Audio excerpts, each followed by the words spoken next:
बिस्मिल्लाहिर्रहमानिर्रहीम। बेटा कि जैसे हम ये आईकॉम पार्ट 2 का जो सिंगल एंट्री सिस्टम है अफजल साहब की बुक से वो चैप्टर हमने शुरू किया हुआ है, accounts from incomplete record single entry system. उसका क्वेश्चन नंबर 9 आज हम लोग करेंगे। पेज नंबर 45 है, सब लोग ओपन कर लें। तो जैसे कि मैंने पहले भी बताया हुआ है, पहले क्वेश्चन रीड करते हैं, उसमें देखते हैं अगर ओपनिंग कैपिटल दिया तो ओपनिंग स्टेटमेंट नहीं बनेगी। यहाँ पे ओपनिंग कैपिटल नहीं दिया हुआ, इसमें ओपनिंग स्टेटमेंट भी बननी है, क्लोजिंग स्टेटमेंट भी बननी है और प्रॉफिट एंड लॉस स्टेटमेंट भी बननी है।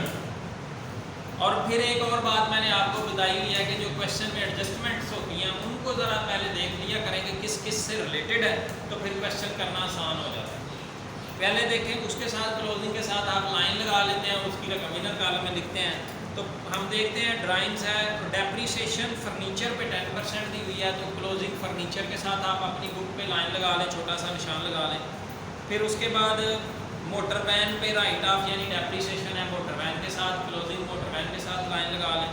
Provide 1000 bad debts sundry debtor closing जो है उनके साथ लाइन लगा लें, उस पर बैड डेट्स भी हैं और 5% रिजर्व भी हैं, तो उसके साथ लाइन लगा लें। 2 एडजस्टमेंट है।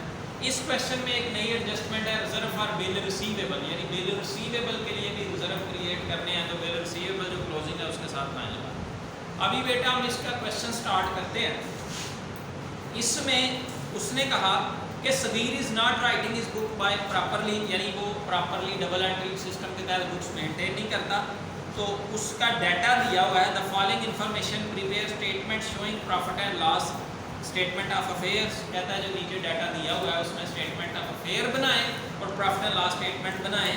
और कहता है साल ख़त्म हो रहा है 30 जून 2017 को। तो बेटा 2 डाटे दिए हैं, एक जुलाई 1 2016 का और एक 30 जून 2017 का डाटा दिया हुआ। तो इसमें ओपनिंग स्टेटमेंट भी बनेगी, closing statement of fair. Name Sagir है statement of fair as at 1 July 2016, name Sagir है statement of affair as at 30 June 2017। 16 वाली ओपनिंग, 17 वाली क्लोजिंग। अगर आप देखें तो उसमें कैश इन हैंड ओपनिंग उसके पास जो कैश था वो ओपनिंग में 900 है और क्लोजिंग में उसने दिया हुआ 2800। फिर डेटर्स हैं बेटा, ओपनिंग में उसके पास है 22,800 और क्लोजिंग में बेटा डेटर उसके 21,400 डेटर। कितने डेटर्स हैं? और साथ नीचे उसकी 2 एडजस्टमेंट दी हुई हैं। उसने बोला हुआ है प्रोवाइड 1000 एज बैड डेट्स, यानी 21,400 में से 1000 ऐसे हैं जिनको बैड डेट्स माइनस होते हैं, बुरे कर्जे माइनस हुए तो 20,400 आ गई, 20,400। फिर उसने कहा 5% उस पर रिजर्व भी दें, तो 20,400 पे 5% दिया तो वो 1020। क्लियर है? 20,400 से 1,020 माइनस किया तो हमारे पास आ गया 19,380। डेटर्स के ऊपर 2 एडजस्टमेंट दिए हैं, बैड डेट्स दिया और एक उसकी रिजर्व दिया। क्लियर है? उसके बाद बेटा क्रेडिटर है 31,200 ओपनिंग में और क्रेडिटर क्लोजिंग में 28,400। करंट लायबिलिटी है ये। फिर स्टॉक है, स्टॉक करंट एसेट होता है 33,400 और इधर स्टॉक है 37,400। स्टॉक के बाद बेटा बिल रिसीवेबल है 30,500 और इधर बिल रिसीवेबल है 28,800 और साथ उसकी एडजस्टमेंट भी है जो हमने पढ़ी। उसने नीचे लिखा हुआ है रिजर्व फॉर इसके बिल रिसीवेबल के 1600 है। कितने हैं? 1600।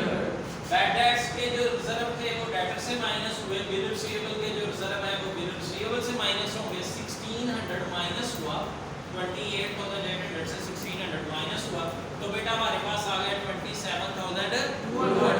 उसके बाद बेटा बैंक ओवरड्राफ्ट करंट लायबिलिटी होती है 40,800 ओपनिंग है डाटा और बैंक ओवरड्राफ्ट क्लोजिंग में 39,200। उसके बाद बेटा उसने बताया मोटर वैन, ये फिक्स एसेट है 4200 है, मोटर वैन फिक्स एसेट्स में दिया हुआ है, मोटर वैन 4200 और मोटर वैन 4200। उसके साथ भी अगर हम देखें तो हमने इसके साथ एक लाइन लगाई हुई है, इसकी उसने एडजस्टमेंट दी हुई है राइट ऑफ डेप्रीसिएशन 800, इसकी डेप्रीसिएशन लेस करें 800, 4200 से 800 लेस किया तो कितना आ गया 3400। उसके बाद बेटा मोटर वैन के बाद फर्नीचर है फर्नीचर 3400 फिक्स एसेट ओपनिंग में और फर्नीचर 3400 क्लोजिंग में, लेकिन उसने साथ एडजस्टमेंट दी हुई है कि फर्नीचर के ऊपर जो 3400 है बेटा उस पे 10% कितनी 10/100 मल्टीप्लाई बाय 12/12 तो 340 आ गई। 3400 में डेप्रिसिएशन 340 माइनस की तो 3060 3060 क्लियर है। फिर उसके बाद बेटा उसने बताया हुआ ड्राइंग्स 4800 है, ड्राइंग 4800 उसमें नीचे बताया डेप्रिसिएट फर्नीचर 10% को हमने कर दिया। फिर वो कहता है जी राइट ऑफ 800 मोटर वैन पे भी हमने डेप्रिसिएशन 800 माइनस कर दी। प्रोवाइड 1000 बैड डेट्स वो भी कर दिया। 5% रिजर्व्स हैं वो भी हमने इसमें से माइनस कर दिए। प्रोवाइड 1600 और बिल रिसीवेबल तो बिल रिसीवेबल पे 1600 भी हमने माइनस कर दिया। फिर वही काम जो डेली बेसिस पे हम कर रहे हैं। टोटल एसेट्स टोटल वो टोटल किया तो 95,200 माइनस लाइबिलिटीज को माइनस किया 23,200 हमारे पास ओपनिंग कैपिटल। कौन सा capital? Total opening asset minus total opening liabilities. हमारे पास ये बैलेंसिंग फिगर आ गई, इन सब का टोटल ये आ गया। क्लोजिंग स्टेटमेंट ऑफ अफेयर में आए तो टोटल एसेट्स किए 93,240 उस टोटल बेटा जो एसेट्स हैं इनमें से लायबिलिटीज जो है वो माइनस की तो हमारे पास 25,640 आ गया ये बैलेंसिंग फिगर, ये क्लोजिंग कैपिटल है और इनका टोटल आ गया 93,240। ओपनिंग कैपिटल कितना आया 23,200, क्लोजिंग कैपिटल कितना आया 5। यही क्लोजिंग कैपिटल हम यहाँ पे प्रॉफिट एंड लॉस स्टेटमेंट में लेके आते हैं। प्रॉफिट एंड लॉस स्टेटमेंट के लिए पहले name statement of profit and loss for the year ended. Closing capital अगर क्वेश्चन में ना दिया हो तो क्लोजिंग स्टेटमेंट ऑफ अफेयर से मालूम करते हैं। तो मालूम किया 25,640 25,640 ऐड ड्राइंग्स क्वेश्चन में गिवन है ड्राइंग्स कितनी दी हुई है 4800 वो ऐड किया तो 30,440 आ गया। ये बेटा less fresh capital further capital अगर क्वेश्चन में दिया हो तो वो लिखते हैं, नहीं दिया तो ना भी लिखे तो ठीक है। ये वैसे आपको समझाने के लिए ताकि आपको फॉर्मेट क्लियर हो जाए।